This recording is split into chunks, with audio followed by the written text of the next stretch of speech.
Instructor Korvax's century-long undefeated combat record shattered in zero point 0.3 seconds, and the human who did it is asking if anyone has a Band-Aid for her scraped knuckle. Medical emergency, Combat Ring 7. Repeat, medical emergency. The facility-wide alert screamed through every corridor of the Galactic Military Training Center as Commander Xilax stared at the security footage for the 17th time, his mandibles clicking so rapidly they blurred.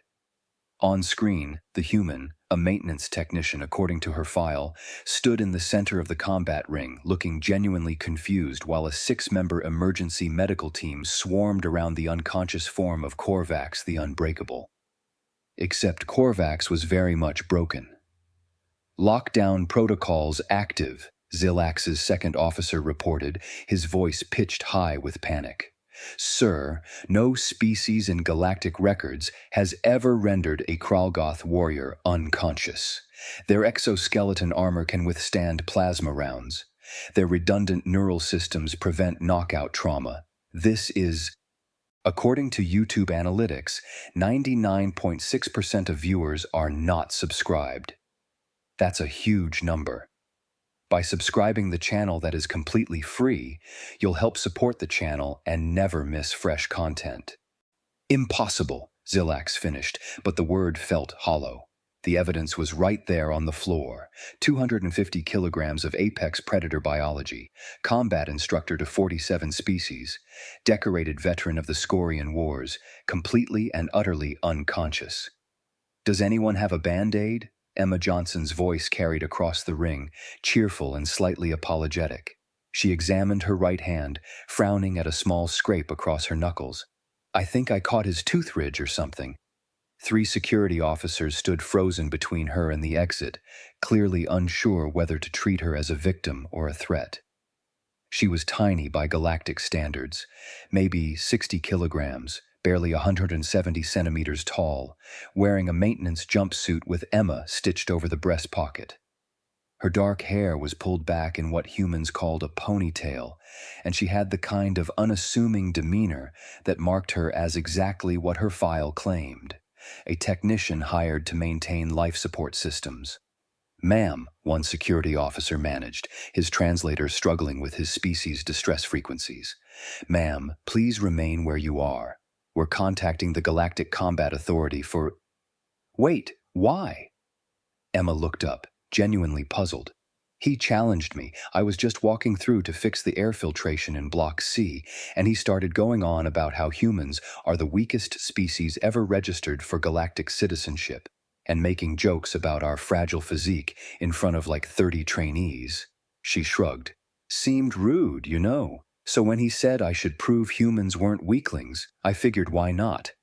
Xilax felt his respiratory systems constrict. He pulled up Emma's admission documentation with trembling claws. Species, human, Terran. Gravity tolerance, 1.0 G standard. Biological category, unarmored protein-based.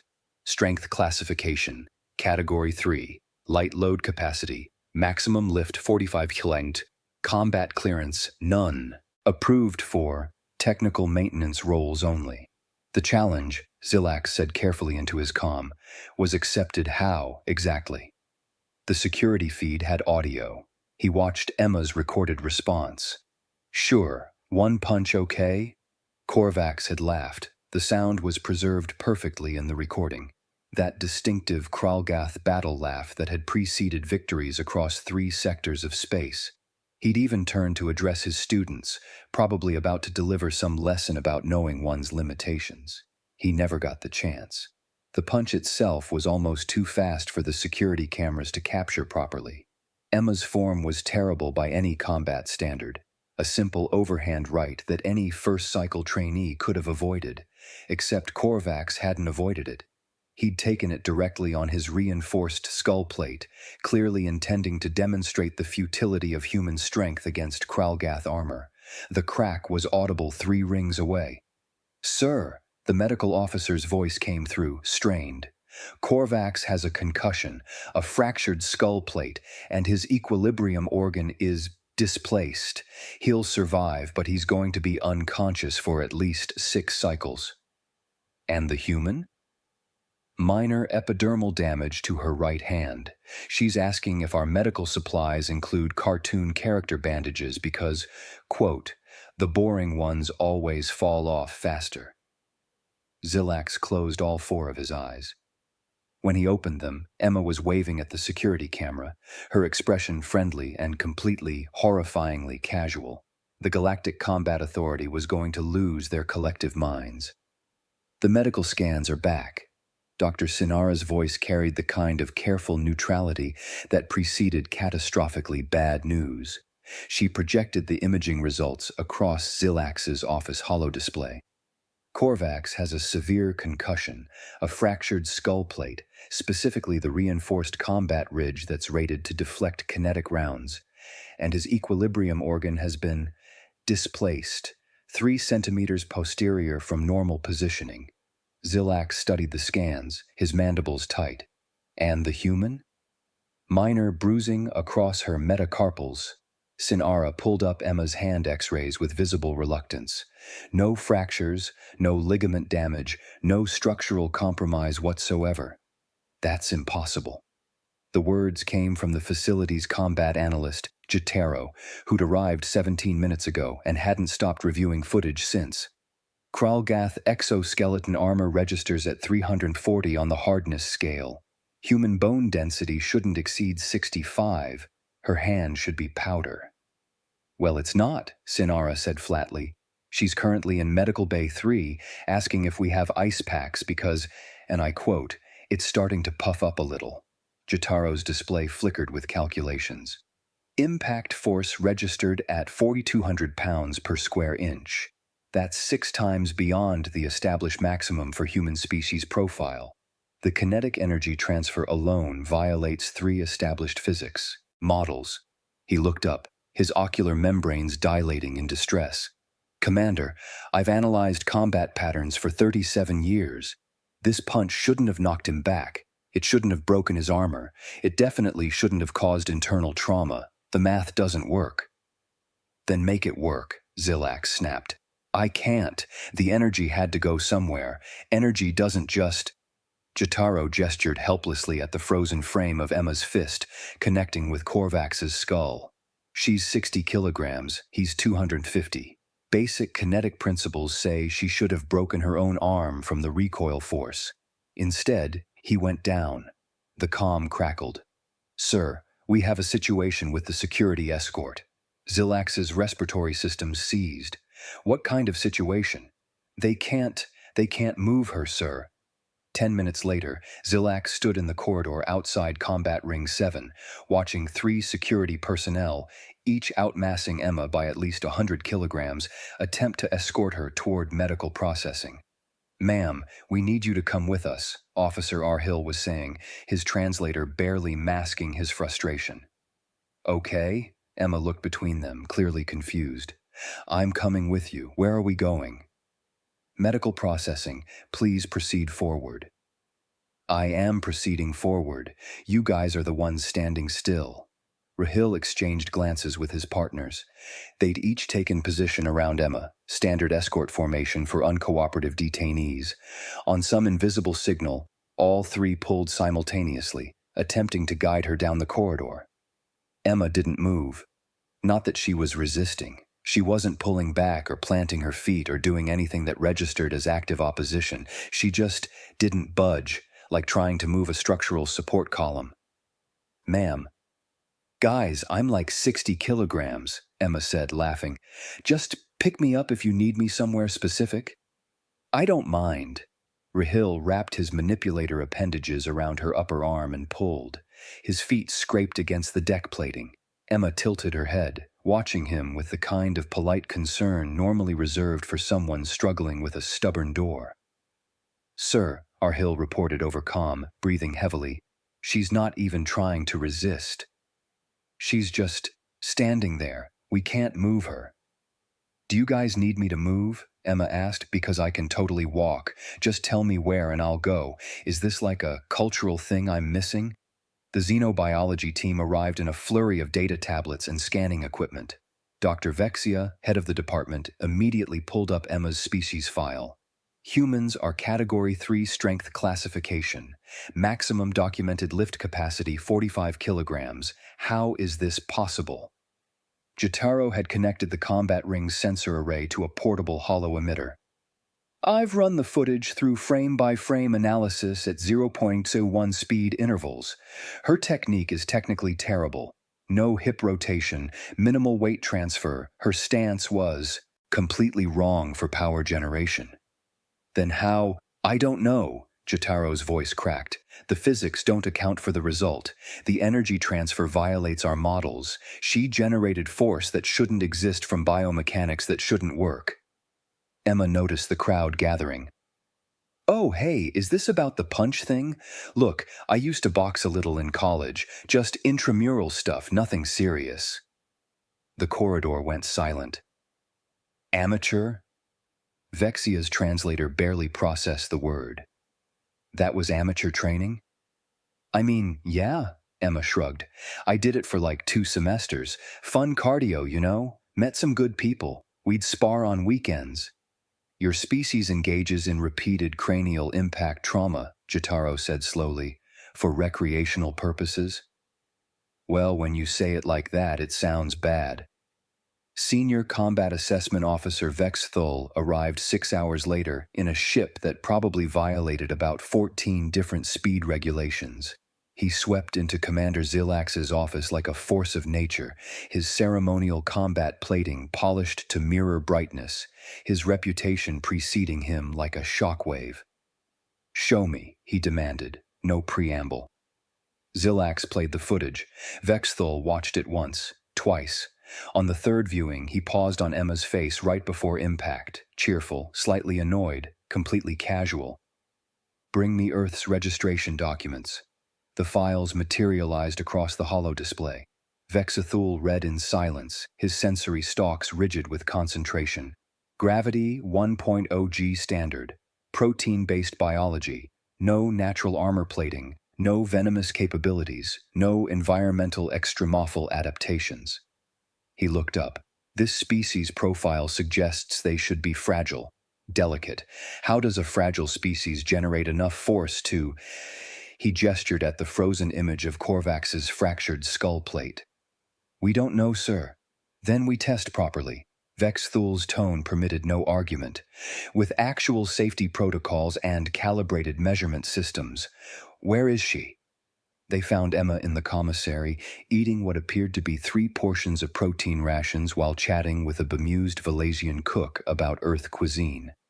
Miss Johnson, Vex Thul said formally. I am Senior Combat Assessment Officer Vex Thul. I need you to participate in a controlled demonstration. Emma looked up, chewing. Is this about the punch thing? Because honestly, Korvax really started it. I need you to strike a calibrated force measurement system under proper observation protocols. Oh, sure. Emma stood, bringing her tray to the disposal.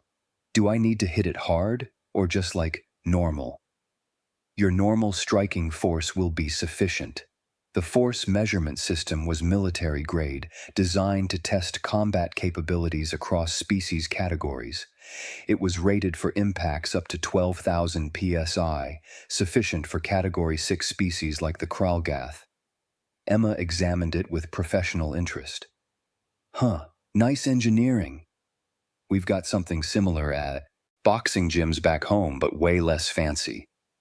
Please strike the sensor pad when ready. Okay. Emma rolled her shoulders, cracked her neck. The popping sound made several observers flinch, and threw a casual jab. The measurement system registered 9,400 psi for exactly 0.7 seconds before sparks erupted from the sensor housing, and the entire display went dark. Did I break it? Emma leaned in, concerned.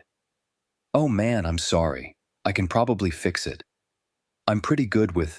That device, Vex Thul said, his voice hollow, is rated for species 3 categories above your classification.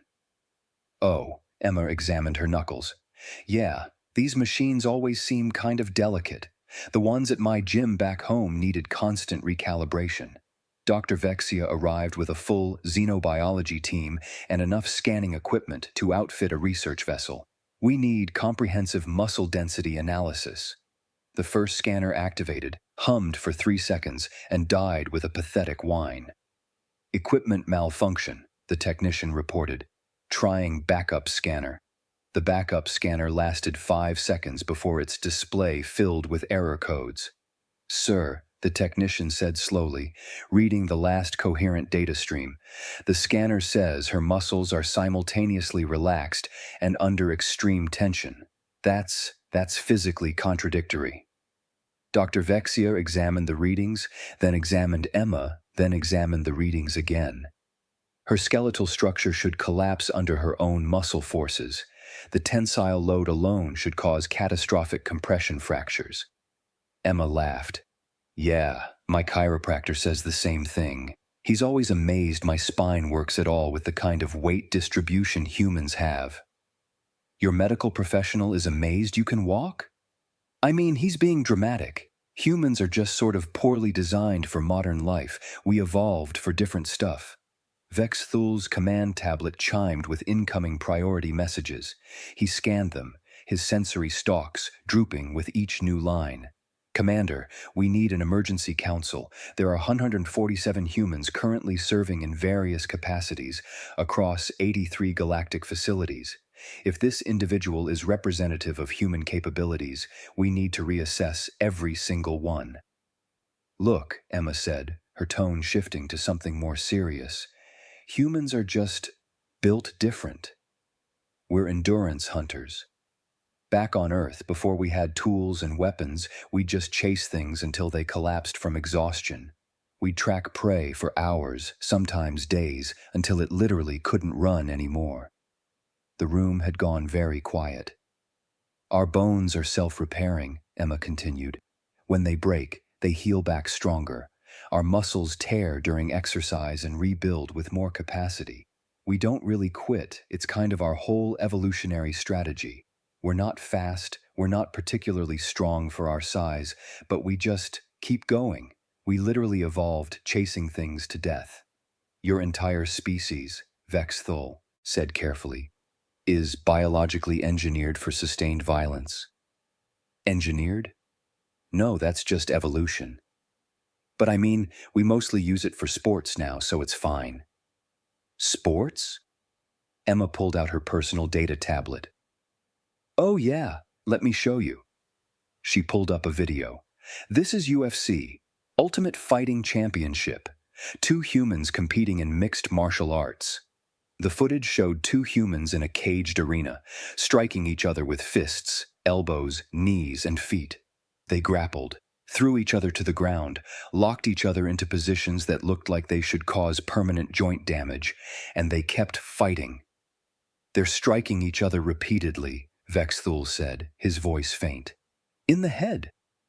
And they continue? Well, yeah, that's the sport. They train for it. Your species treats mutual combat as leisure activity. Emma scrolled through more videos. Oh, we've got tons of combat sports. Boxing, kickboxing, Muay Thai, jiu-jitsu, wrestling, judo. Then there's rugby. That's where you tackle each other without padding. Hockey. That's contact sport on ice with sticks. American football, full contact with some padding, but honestly, guys still get pretty messed up. Dr. Vexia was reviewing human entertainment feeds with mounting horror. This rugby sport shows humans deliberately colliding at speed for entertainment. It's really fun to watch, Emma offered. Great athleticism. You said, without padding, Jotaro said weakly. Yeah, unlike American football where they wear helmets and pads, rugby players just go for it. Vex Thul sat down, which was notable because his species rarely sat during official duties. Your species engages in repeated cranial trauma, full-body collisions, and mutual striking as entertainment, and you consider this normal. Emma shrugged. I mean, you should see what we do for fun that's actually dangerous. These are just organized sports with rules and refs and stuff. The emergency ruling from the Galactic Combat Authority came through at 600 station time, transmitted on priority channels that hadn't been used since the Valorian conflict. Effective immediately, Vexthul read aloud, his voice strained. All humans are to be reclassified from Category 3 to Category 9, Extreme Hazard.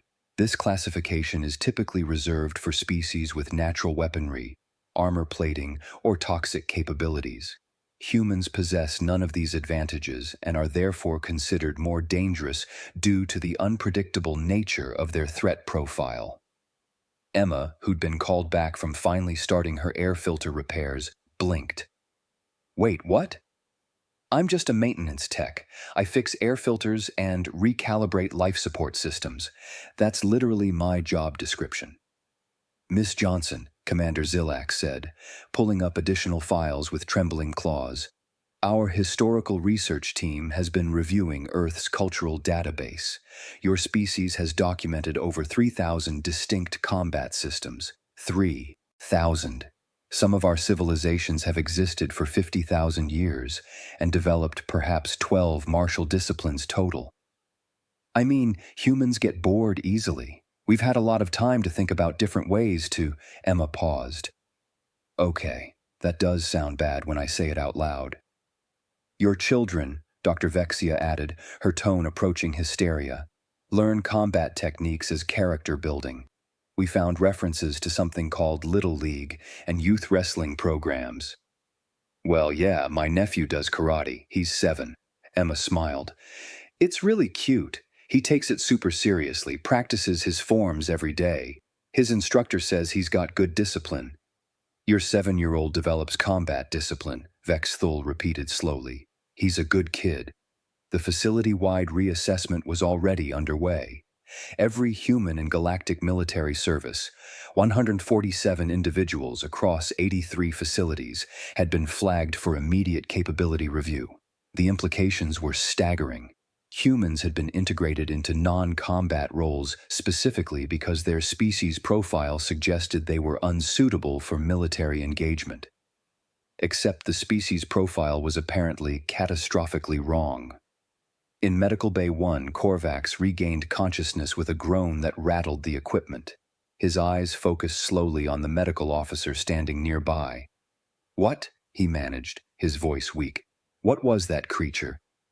The medical officer checked his readings with professional detachment.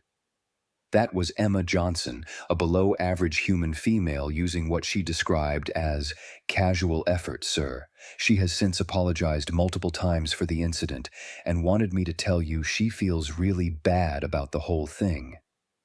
Korvax stared at the ceiling for a long moment. I would like to submit my retirement paperwork. Sir, you're one of our most decorated. Immediately. Back in the command center, Emma was fidgeting with her tool belt. So, can I finish fixing the air filtration now? It's still broken. Block C is reading CO2 levels 15% above optimal, and if I don't recalibrate the scrubbers, you're going to have a buildup issue by 3rd shift. You're not concerned about this situation? Zelax asked, genuinely baffled. Emma shrugged. I mean, you asked me to punch him. I punched him. Job done? She paused. Besides, I pulled it. Didn't want to actually hurt him or anything. Every being in the room recoiled simultaneously. That was restrained?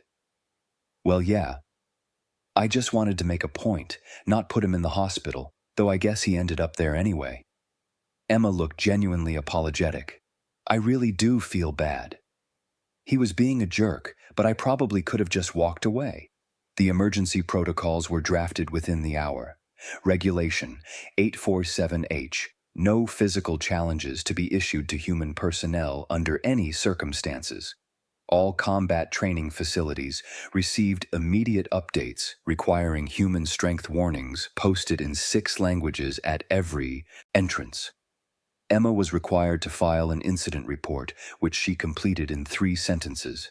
Instructor Korvax challenged me to prove humans weren't weak. I punched him once. He fell down. The administrative officer who received it had to sit down. Miss Johnson, Vexthul said formally, the Galactic Combat Authority has authorized compensation for any distress this incident may have caused you. Oh, that's really nice, Emma brightened. Can we get better coffee in the break room? The stuff you have now tastes like motor oil. You want coffee? And maybe some proper tools? The wrenches here are sized for Valasian hands, I think. They're too small for human grip. I keep having to use two hands for jobs that should be one-handed, and it's super inefficient. She pulled out her data tablet. I can send you a list of human ergonomic tools if that helps. There's this great supplier on Earth Station 3. Vexthul looked at Commander Zilax. Zilax looked at Dr. Vexia. Dr. Vexia looked at her scanner, which was still displaying error codes. "We'll arrange for better coffee," Zilax said finally. "Awesome. Thanks." Emma headed for the door. "Okay, seriously though, I need to fix that air filter before third shift. You guys are going to get headaches if the CO2 gets much higher." She paused at the doorway, looking back with a friendly smile. "And hey, tell Korvax I really am sorry. When he's feeling better, I'll buy him a drink or something. We can laugh about it." The door closed behind her. Nobody laughed. The facility-wide briefing 2 days later had the largest attendance in station history.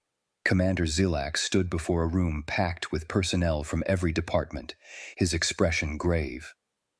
"Effective immediately. Humans are not to be trifled with under any circumstances. This is not a suggestion. This is not a guideline. This is a direct order that will be enforced with severe disciplinary action." A new training module appeared on every personnel tablet: human physical capabilities and safety protocols. It was marked mandatory for all staff, with a completion deadline of 72 hours. Emma, somewhat mortifyingly, had been asked to serve as unofficial consultant for the module's development. "Yeah, don't challenge humans to physical stuff," she'd said during the recording session. "We're weird, like evolutionarily weird. We've got this whole thing where we don't know when to quit, and our bodies are kind of built for punishment. Just be nice, and we'll be nice back. It's pretty simple." The other 3 humans working at the facility found her in the commissary the next day. "Emma, did you really knock out Korvax?" asked Marcus Chen, an agricultural specialist. Emma poked at her protein rations. "He was being a jerk. Somebody had to. You realize you've made us all terrifying now, right?" Sarah Jackson, a data analyst, was grinning. "I had 6 people apologize to me this morning for things I didn't even notice." "Yeah, well, maybe they'll stop assuming we're fragile." The cosmic implications rippled outward through official channels. The Galactic Combat Registry underwent complete revision, with human combat sports footage being reclassified as psychological warfare research. Several senior military analysts submitted papers suggesting Earth's peaceful integration into galactic society needed immediate review. "They could have conquered us easily," one report concluded. "Their restraint suggests either remarkable discipline or a civilization-level strategic patience we don't understand." When Emma heard about it, she laughed so hard she snorted coffee. "Why would we conquer anyone? You guys have faster-than-light travel, amazing medical tech, and food from like 1,000 different cultures. Trade's way easier than war, and it's not like we need more territory. Earth's got plenty of room." She wiped her eyes, still chuckling. "Plus, most humans just want to explore and try alien food. We're curious, not conquerors, though if someone's got good recipes, we will steal those, but like, in a friendly way." Emma finally got back to the air filtration system in Block C, working with her toolkit while a small crowd of curious aliens maintained a respectful distance. "So wait," a young Valasian trainee asked nervously, "humans run 42 kilometers for fun, without being chased?" "Oh yeah, marathons," Emma's voice echoed from inside the ductwork. "Some people do ultra-marathons. That's like 100 kilometers, sometimes more. There's this one race across the Sahara Desert. That's a really hot, sandy place on Earth, and people do it for fun. But why?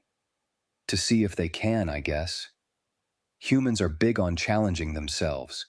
The existential crisis among the station's non-human personnel continued as a low background hum of anxiety. 1 week later, Korvax returned to duty. His skull plate had healed, though the medical team recommended light duties for another cycle. He'd lost the swagger that had defined his teaching style for decades, replaced by something quieter, more thoughtful. He rounded a corner and saw Emma coming from the opposite direction, tool belt jangling, humming something cheerful.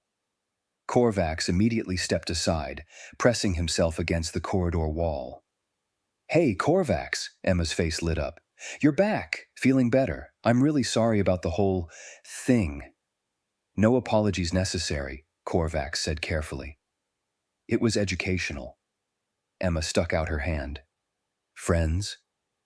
Korvax visibly flinched. Emma laughed, the sound warm and genuine. "It's just a handshake, buddy. Human greeting. See?"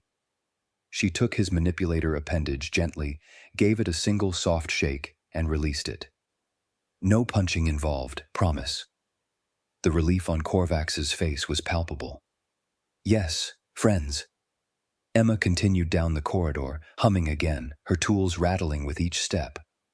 A junior instructor appeared beside Korvax. "Sir, are you all right?" Korvax watched Emma's retreating form. That species walked out of a death world and decided to be friendly. They could have taken the galaxy by force millennia ago.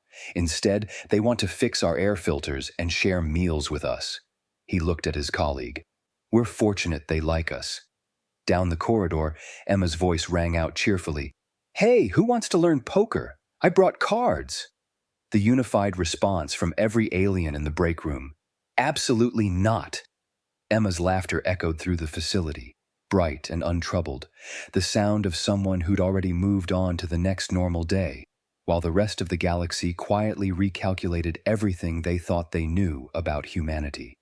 In the commissary, someone had already posted a new sign. "Warning, do not challenge humans to physical contests. This means you." Beneath it, in Emma's handwriting, "But seriously, we're friendly." The smiley face somehow made it more terrifying.